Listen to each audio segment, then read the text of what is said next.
Canada's looming decision, U.S. EPA deregulatory actions will force Canada's hand. Be competitive or be left behind. I want to give Terry Edom a shout out. Terry Edom, this was published over at the BOE report, and Terry is just a class act. He's one of my favorite Canadians up there, and he's got a great book out there that I've thoroughly enjoyed reading, The End of Fossil Fuel Insanity.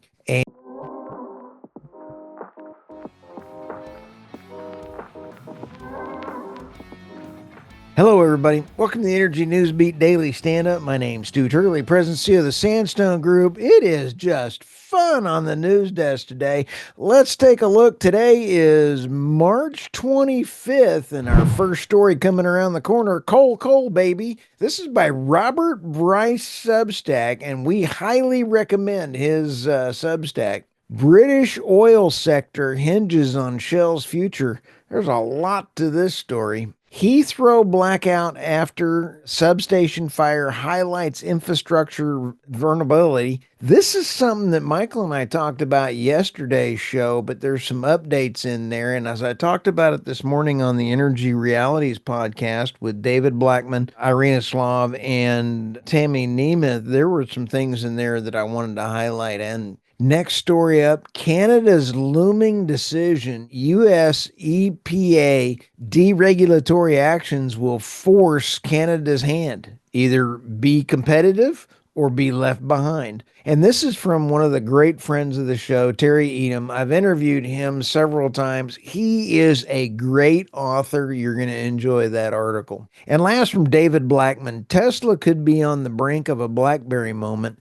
And I want to just give Elon Musk a shout out there. He is doing a lot of great things. And I want to just say, hey, I know a lot of people that are investing in Tesla, and I know I've got family members that are buying their Teslas to support Elon. So I think he's doing the right things for the right country and for the right reasons. So hats off. And by the way, Pam Bondi, if you're listening to the podcast, I hope you send every one of those folks that are doing terrorist activities to Tesla cars and trying to undermine things to jail. That would be greatly appreciated. But let's start with some coal, baby, with Robert Bryce. This is a fabulous article. In fact, I noticed also that there were several other articles. Coal is growing great again around the world. Net zero and decarbonization pledges are a dime a dozen. Soaring coal use in China and India is swamping the West's decarbonization efforts. Here's climate policy reality check in 9 charts. I put one in here just as the first one coming around to the block. And take a look at the somewhere around the 8,000 coal plants around the world, where they're located, and China, the US, and India. And I'll tell you what, who's got the lowest output out there per capita? And it would be the United States. Why?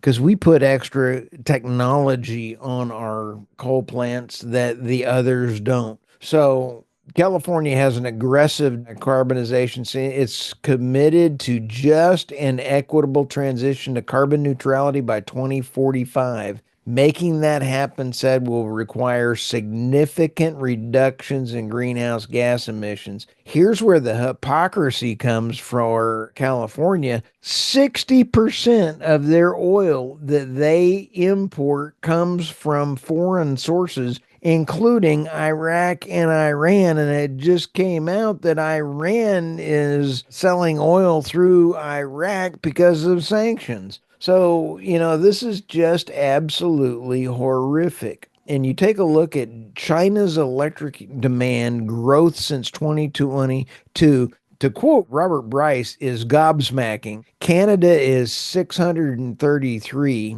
EU nuclear is 810, but you take a look at the growth at it's just unbelievable. The IEA also reports that emissions from electrical generation remain the highest of any sector, and that in 2024, greenhouse gas emissions from the electric sector set a whole new record, 13.8 billion tons of CO2. That's a slight increase. So When you sit back and take a look, China's use of electricity needs to make clean tech dwarfs of entire countries. And then you take a look at 50% of nuclear capacity is being built for, wait for it, China and India. If there is absolutely anything that we take heart here, and that is the United States has to get back to being a nuclear power. We've got a ballpark of about 92 reactors. We've got the most of anything, but we've got to do more.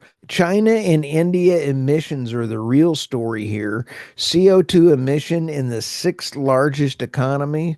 And you take a look, it is US is in there in that, but it's India and China that are the problem. And they're not going to change anything. So there's absolutely nothing you can do. India's coal fire is surging. Electrical demand in India increased by 5.8 in 2024. Coal-based generation remains the backbone of 74% of their grid. And you take a look at the states, the United States used to be 50% of our grid, and they're down to about 20%. But then you take a look at the other part of the statistic on there. We've spent trillions on renewable, but renewable energy is only 4%. So we are wasting money like you wouldn't believe. We should be building nuclear power plants. Oh, by the way, and a shout out to Robert Bryce. Go follow Robert Bryce and support his Substack. He is an outstanding author. But let's go to the next article here. British oil sector hinges on Shell's future. Shell is considering a potential delisting from the London Stock Exchange, which could have significant implications for BP's future. BP is facing investor pressure for strategic changes and may be open to a merger with Shell, being a potential acquirer due to its financial strength and market cap.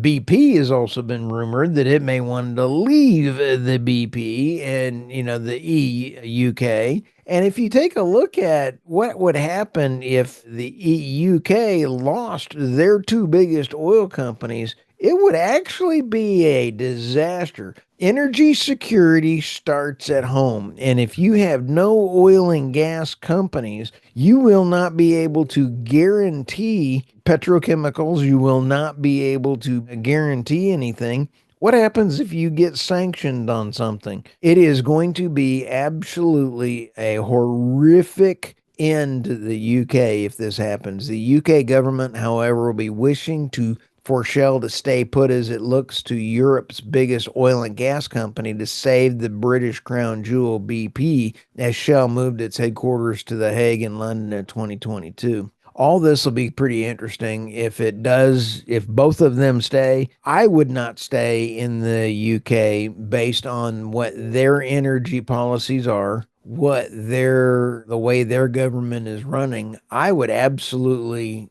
bail out. If I was the CEO of Shell and BP, I would put it to the voters and say, do you want to make money or do you want us to stay here and go bankrupt? I think it may be that simple. Let's go to Heathrow's blackout after the substation fire highlights infrastructure vulnerability. And this is absolutely an amazing story. This article is a follow along with more details in it. And this came from our news feed.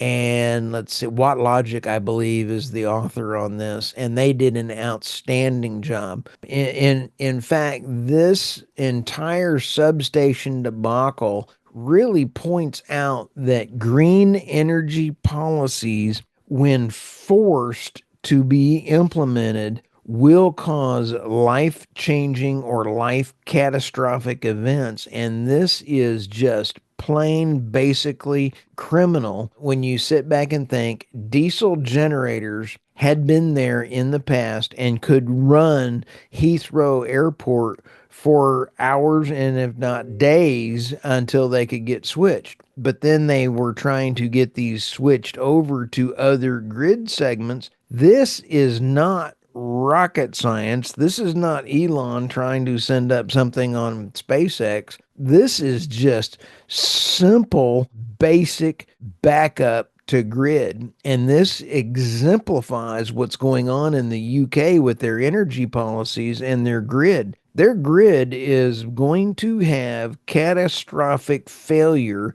in the near future. You cannot just buy this kind of stupidity. So, excellent article. And let's go to the next one here. Canada's looming decision, U.S. EPA deregulatory actions will force Canada's hand. Be competitive and be left behind. I want to give Terry Edom a shout out. Terry Edom, this was published over at the BOE report, and Terry is just a class act. He's one of my favorite Canadians up there, and he's got a great book out there that I've thoroughly enjoyed reading, The End of Fossil Fuel Insanity. And when you take a look, I've got the link in there for folks to buy it. It seems when discussing the current global events with particular friend and you think the $10 word, hold your hat, come into and you take a look, online trader, Substack, Trader Ferg, he's a great follow for Substack Thoughts, in his weekly note, mentally taxing us to keep the news flow and what matters. Everyone is used to spotting a headline and integrating into their own framework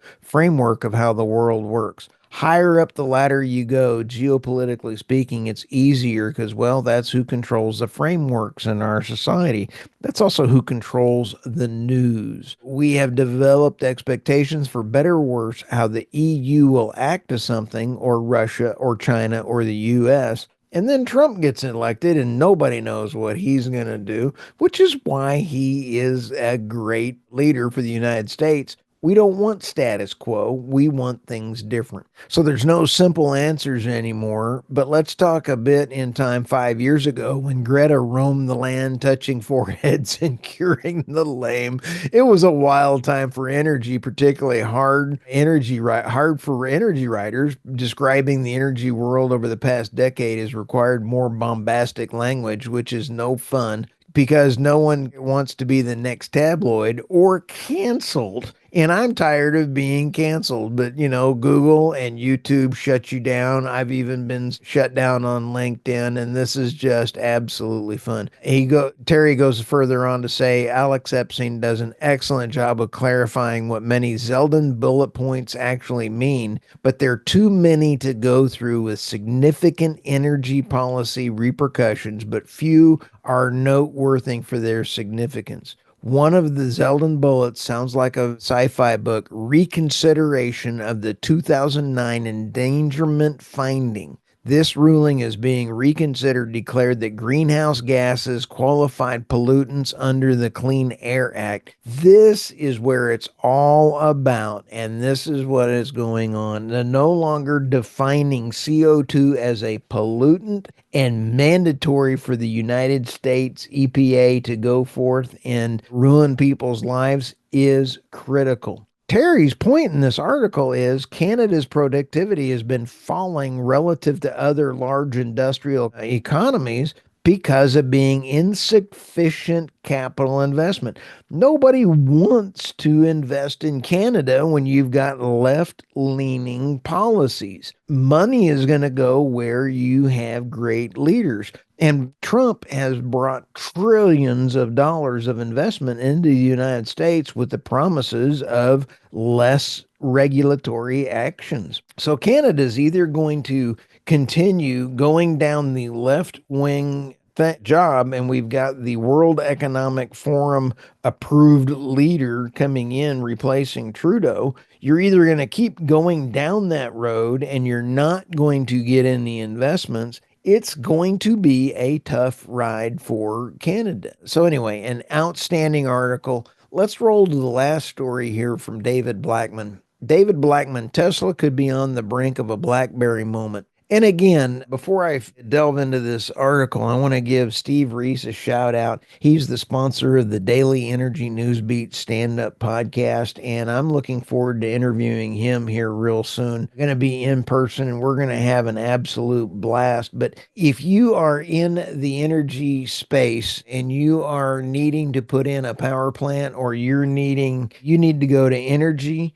researchconsulting.com and really take a look at everything that they've got going on there.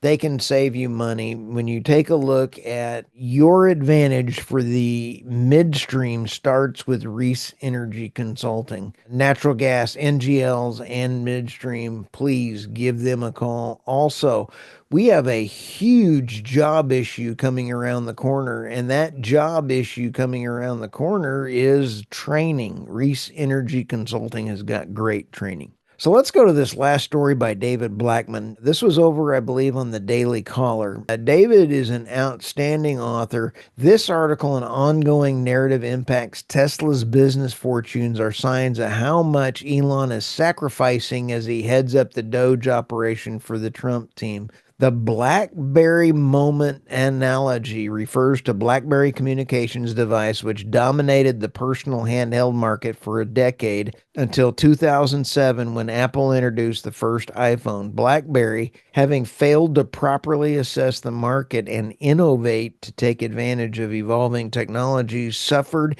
an immediate rapid decline from that moment forward. I've been a critic of Tesla myself. I'm not a fan of electric vehicles in general due to their chronic limitations the industry has never successfully addressed, despite having an existence in the 1890s.